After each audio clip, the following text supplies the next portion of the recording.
हम लोग डिफाइन करने जा रहे हैं रोटो रिफ्लेक्शन और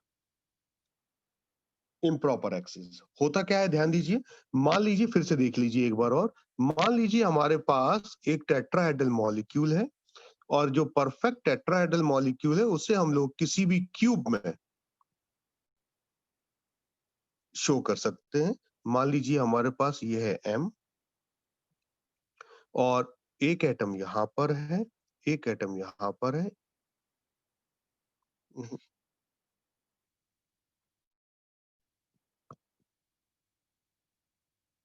जस्ट अ मिनट,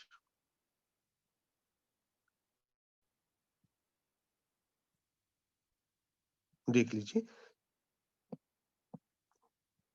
ये क्यूब है हमारे पास और हमारे पास एक एटम यहां पर है, एक यहां पर है और एक यहां पर है। ठीक है, ये एक परफेक्ट टेट्राहेड्रल मॉलिक्यूल है और यदि इस मॉलिक्यूल को हम लोग C4 रोटेट करें, तब C4 रोटेट करने पर हम लोगों को देखते हैं कि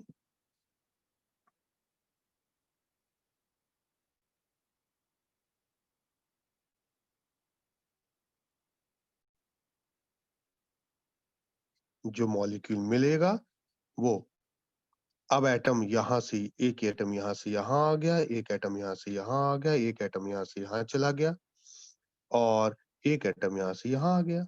तो M जो है अब ऐसा रहेगा, टेट्राहेड्रल पोजीशन। तो ये जो मिला हम लोगों को, ये बेसिकली इनिशियल कॉन्फ़िगरेशन नहीं है, this is not the identity. हम लोग को दूसरा कॉन्फ़िगरेशन मिला।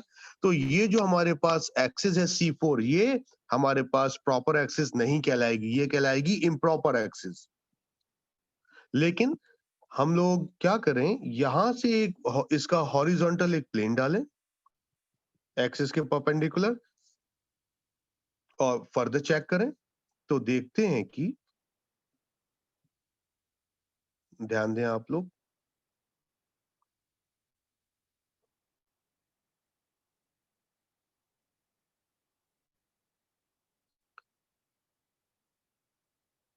ये है हमारे पास M और हम लोगों के पास जो कॉन्फ़िगरेशन है वो एक इनिशियल कॉन्फ़िगरेशन मिल गया जिसे हम लोग बोलते हैं आइडेंटिटी। तो इसका मतलब है कि यहां से यहां तक आने के लिए हम लोग ने लिया है C4 प्लस में सिग्मा, जो कहलाता है S4। इसका मतलब ये हुआ कि रोटेशन प्लस रिफ्लेक्शन कहलाता है हमारे पास improper axis. Rotation plus reflection कहलाता है हमारे पास इम्प्रॉपर एक्सिस। ठीक है, फिर ध्यान दीजिए आप लोग, एक और एग्जांपल हम लोग लेते हैं। ये टेट्राहेड्रल का एग्जांपल लिया था। मान लीजिए हम लोग एग्जांपल ले रहे हैं स्टैगर्ड एथेन का। ठीक है, स्टैगर्ड एथेन का जब एग्जांपल लेंगे तो वो उससे थोड़ा सा और आप लोग को क्लियर हो जाएगा।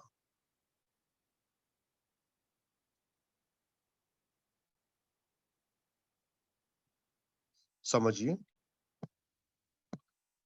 हमारे पास स्टैगर्ड एथेन के लिए ये है C, या जैसे न्यूमन प्रोजेक्शन फॉर्मूले में हम लोग देखते थे उसमें हम लोग बना लेते हैं।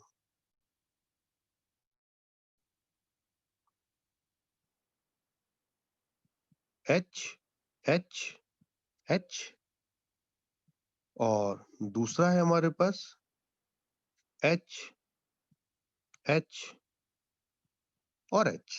ओके, यहां से एक्सिस है हमारे पास, तो हमने क्या किया, यहां पर इस मॉलिक्यूल को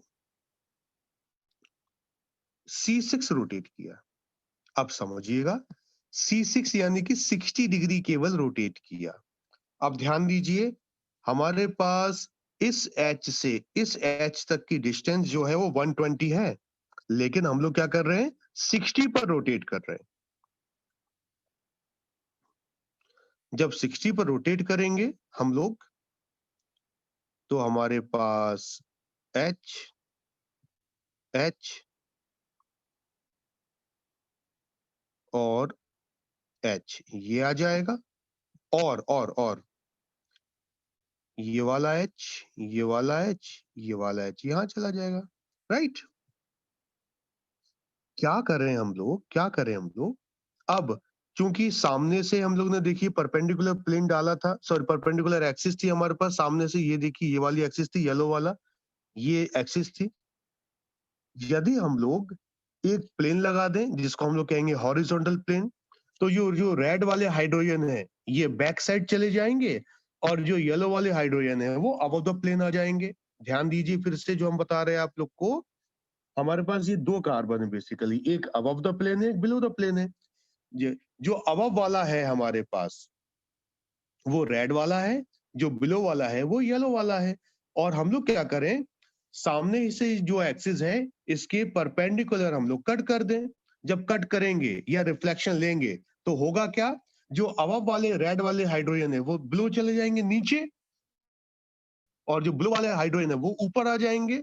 कहने का मतलब यदि हम लोग सिग्मा कर दें तब तब हमारे पास जो कंडीशन होगी वो ऐसी आ जाएगी।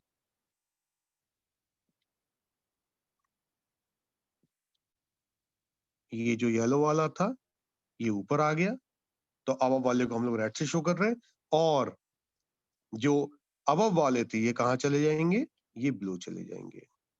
तो यदि हम लोग देखें तो ये इनिशियल कॉन्फ़िगरेशन हो गया बेसिकली, और इनिशियल कॉन्फ़िगरेशन को बोलते हैं आइडेंटिटी।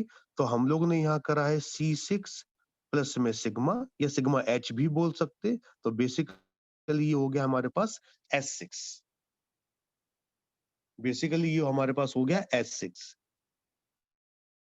तो रोटेशन प्लस रिफ्लेक्शन से जब इनिशियल हम लोगों को आइडेंटिटी मिलती है तब ऐसी ज्योमेट्री कहलाती है हमारे पास रोटर रिफ्लेक्शन या इम्प्रॉपर एक्सिस। और भी इसके एग्जाम्पल होंगे हम लोग जो अब आगे अब डिफाइन करेंगे।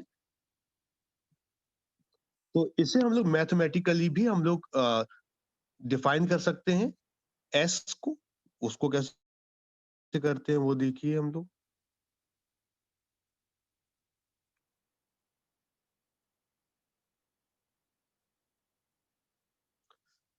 देखिए मैथमेटिकली कैसे डिफाइन कर सकते हैं हम लोग। जो एस एन होता है इसका फॉर्मूला होता है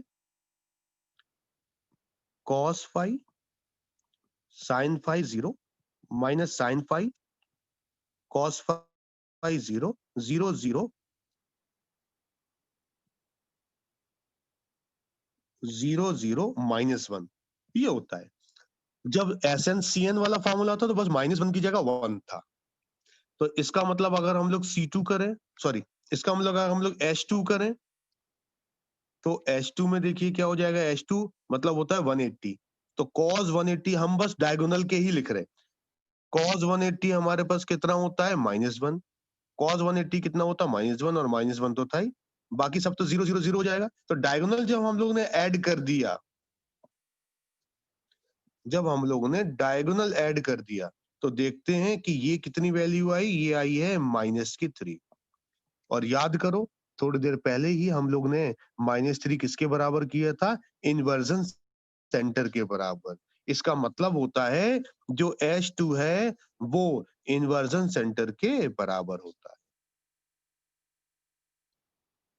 इसके बाद हम लोग क्या करेंगे, S3 करते हैं। ये नोट हो गया हो तो रफ कर रहे हैं हम लोग।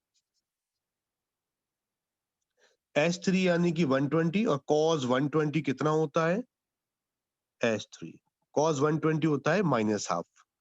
तो -12 -12 और -1 तो है ही, तो इसकी काई वैल्यू कितनी आ गई है, काई वैल्यू आ गई है -2। ऐसे ही हम लोग S4 करेंगे। S4 4 का मतलब है C4 मतलब 90। 90 के लिए cos पाई cos 90 0, ये 0, ये -1। तो S4 के का जो कंट्रीब्यूशन है वो बेसिकली कितना आ गया, -1।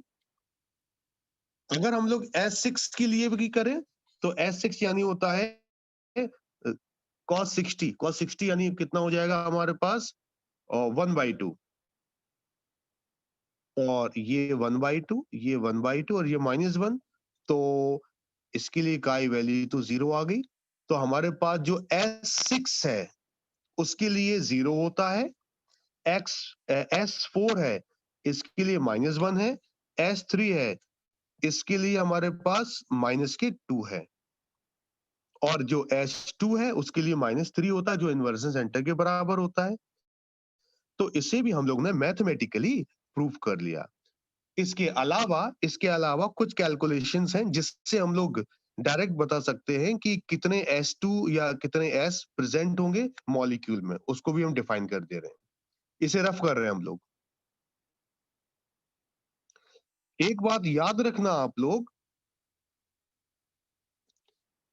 रोटेशन प्लस रिफ्लेक्शन होता है S। ये दोनों ही यूनिक होना चाहिए, रोटेशन भी यूनिक होना चाहिए और रिफ्लेक्शन भी यूनिक होना चाहिए। इसका मतलब क्या होता है यूनिक होने चाहिए का? ध्यान दीजिए, मतलब कि उसमें आइडेंटिटी ना हो इन्वॉल्व। जैसे मान लीजिए हमारे पास कोई मॉलिक्यूल है, उसमें C2 इम्प्रॉपर एक्सिस है या उसमें C3 इम्प्रॉपर एक्सिस है। मान लीजिए BF3 मॉलिक्यूल के लिए कैलकुलेट कर रहे हैं।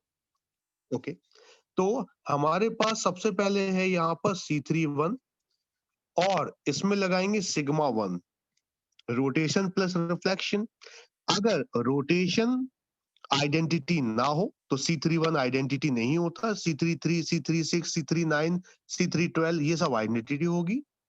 सिग्मा में सिग्मा अगर इवन हो तो आइडेंटिटी होता है। क्यों? सिग्मा होता है मिरर इमेज, और सिग्मा 2 का मतलब होगा मिरर इमेज की मिरर इमेज, और मिरर इमेज की मिरर इमेज होती है रियल इमेज, तो वो होता है आइडेंटिटी। कहने का मतलब जो सिग्मा इवन में होगा तो आइडेंटिटी में काउंट होगा, C33, C36, C39 ये सब आइडेंटिटी में काउंट होंगे। तो अगर हम लोग देखें तो C31 आइडेंटिटी नहीं है और सिग्मा 1 भी आइडेंटिटी नहीं है, और जब ये दोनों ही आइडेंटिटी नहीं है तो हमारे पास मिलता है इम्प्रॉपर एक्सिस। और समझ में आएगी। मान लीजिए किया C32 इंटू में सिग्मा 2। अच्छा, सिग्मा 2 करेंगे तो पता सिग्मा 2 तो ये आइडेंटिटी हो गया, तो हमारे पास C32 का C32 ही आएगा। C33 करें इंटू में सिग्मा 3 करें, तब नोट करते हैं, देखो बेटा C33 तो आइडेंटिटी हो गया, तो अकेला क्या बचा? सिग्मा 3। फिर ध्यान दो, C34 करें इंटू में सिग्मा 4 करें, तो बेटा देखो सिग्मा 4 ये तो आइडेंटिटी है, तो क्या बचा हमेशा? C34। फिर ध्यान दें आप लोग, C35 करें इंटू में सिग्मा 5 करें, तो C35 भी आइडेंटिटी नहीं है और सिग्मा 5 भी आइडेंटिटी नहीं है। जब दोनों ही आइडेंटिटी नहीं होते तब हम लोग क्या करते हैं? दोनों ही आइडेंटिटी नहीं होते तब हम लोग क्या कहते हैं? इसको इम्प्रॉपर एक्सिस। और मान लीजिए C36 इंटू में सिग्मा 6 है, तो C36 भी आइडेंटिटी है और ये भी आइडेंटिटी है, तो दोनों को मिला के ही क्या आएगी? आइडेंटिटी। तब तक हम लोग ऑपरेशन काउंट करते रहते जब तक कि दोनों की आइडेंटिटी ना आ जाए। तो बेसिकली इस मॉलिक्यूल में हम लोगों को 1 और 2, इस मॉलिक्यूल में हम लोगों को 2 इम्प्रॉपर एक्सिस मिली हैं। इस मॉलिक्यूल में हम लोगों को 2 इम्प्रॉपर एक्सिस मिली है। देखो हम लोग एक बार और करके देखते हैं दूसरे मॉलिक्यूल के लिए। मान लीजिए किसी में C5 इम्प्रॉपर एक्सिस है, तो ध्यान दीजिए आप लोग,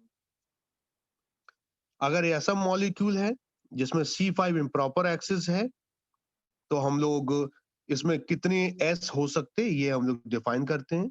देखिए कोई टफ नहीं है। फिर ध्यान दीजिए, हमारे पास है C51 इंटू में सिग्मा 1। ये बेटा दोनों ही आइडेंटिटी नहीं है, दोनों आइडेंटिटी नहीं होती हैं तब इसको हम लोग इम्प्रॉपर एक्सिस बोलते हैं। C52 इंटू में सिग्मा 2, तो देखो बेटा सिग्मा 2 ये तो आइडेंटिटी है, तो हमारे पास C52 ही बचा। फिर C53 इंटू में सिग्मा 3, तो देखो C53 भी आइडेंटिटी नहीं है, सिग्मा 3 भी आइडेंटिटी नहीं है। जब दोनों आइडेंटिटी नहीं होते तो इसको S बोलते। फिर ध्यान दो, C54 इंटू में सिग्मा 4, तो ध्यान दो सिग्मा इवन में है तो आइडेंटिटी है तो C54। अगर और अगर मान लीजिए C55 इंटू में सिग्मा 5, ध्यान दो बेटा C55 आइडेंटिटी है तो क्या बचा? केवल सिग्मा 5। यदि हमारे पास होगा C56 इंटू में सिग्मा 6, तो देखो बेटा जो सिग्मा 6 है ये आइडेंटिटी है क्योंकि इवन में है, तो हमारे पास हो गया C5 6। फिर हमारे पास C5 7 इंटू में सिग्मा 7, तो C5 7 भी आइडेंटिटी नहीं है, सिग्मा भी आइडेंटिटी नहीं है। तो जब दोनों आइडेंटिटी नहीं होते तो हम लोगों को जो मिलता है वो इम्प्रॉपर एक्सेस मिलता। तो C5 8 इंटू में सिग्मा 8, तो सिग्मा 8 देखो आइडेंटिटी है, तो क्या बचा C5 8। और हमारे पास है C5 9 इंटू में सिग्मा 9, तो C5 9 भी आइडेंटिटी नहीं है, सिग्मा भी आइडेंटिटी नहीं है, तो S5 4 है। और C5 10 इंटू में सिग्मा 10, तो हमारे पास देखो बच्चों C5 10 भी आइडेंटिटी है और सिग्मा 10 भी आइडेंटिटी, दोनों मिला के आइडेंटिटी आ गई। तो कहने का मतलब हमारे पास 1 2 3 एंड 4, तो इस मॉलिक्यूल में 4 इम्प्रॉपर एक्सिस होंगी। तो हम लोग इम्प्रॉपर एक्सिस का कैलकुलेशन इस तरह से भी कर सकते हैं। ठीक है, तो क्वेश्चन आंसर के लिए या डाउट के लिए प्लीज आप लोग एक बार और ज्वाइन हो जाएं। क्वेश्चन आंसर या डाउट के लिए प्लीज आप लोग एक बार और ज्वाइन हो जाएं। ये चाहे तो पहले नोट कर लें, कोई प्रॉब्लम हो तो बता देना। एक बार और ज्वाइन हो जाएं क्वेश्चन आंसर के लिए।